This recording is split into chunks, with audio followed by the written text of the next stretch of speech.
موعد مع المشاهير، والنهاردة معنا شخصية كوميدية جميلة، النجم عبد السلام نابلسي. إلهي لا تحرجني لها يا رب، افرجها من عندك يا كريم، ابسطها يا الله. كفاية، ما تبسطهاش أكتر من كده. نبذة سريعة ومختصرة عن الفنان الجميل. ولد الفنان عبد السلام نابلسي عام 1899 في شهر 8، وهو من مواليد طرابلس لبنان، وهو فلسطيني الأصل. سنوات تعال تعال تعال، انت ايه؟ جاموسة رابطينها في ساقية، عمال تلف وتدور تلف وتدور، وكل واحد يدوق وما يعجبوش. حاجة تقطع القلب. أنا مش هكسفك. هات الصينية كلها.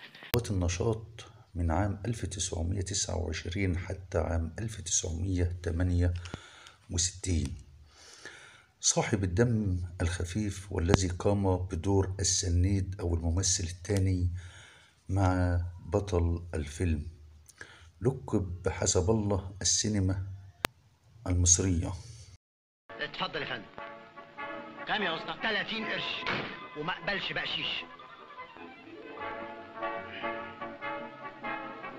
ايه ده؟ منعا لانتشار الامراض. استنى. متشكر. انتقل في 20 من عمره للقاهرة، وعمل بالصحافة قبل أن يتجه إلى الإخراج والفن.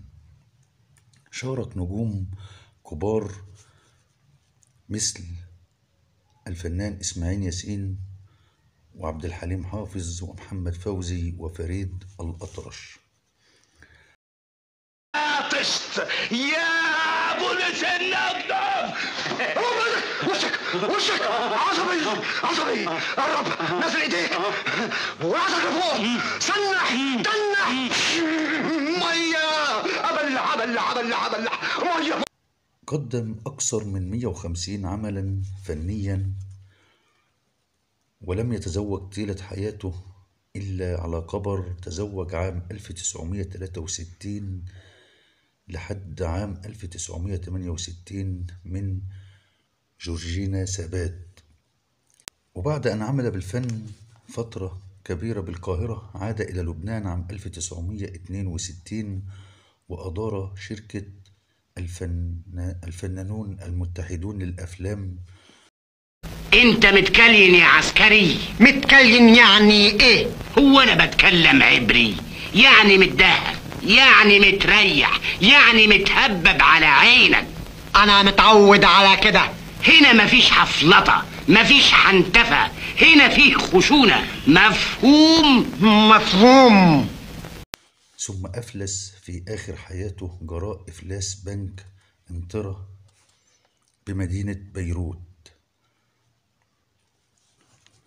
من أشهر أعماله فيلم يوم من عمري مع عبد الحليم حافظ وزبيدة ثروت، وفيلم إسماعيل ياسين بوليس حربي عام 58 وإسماعيل ياسين. يا ماما بسم الله الرحمن الرحيم. بتتجرأ وتفتش في مكتب الصول بكير؟ ابدا يا فندم. انا فندم. انت عسكري نظامي. في الجيش سنة 56، وشارع الحب سنة 59، وفتى أحلامي 57، وفيلم ليالي الحب 55 مع حليم أيضا، وفيلم حكاية حب عام 59، وفيلم الفانوس السحري. رحل عن عالمنا يوم 5/7 عام 1968، ودفن في مسقط رأسه في بيروت بلبنان.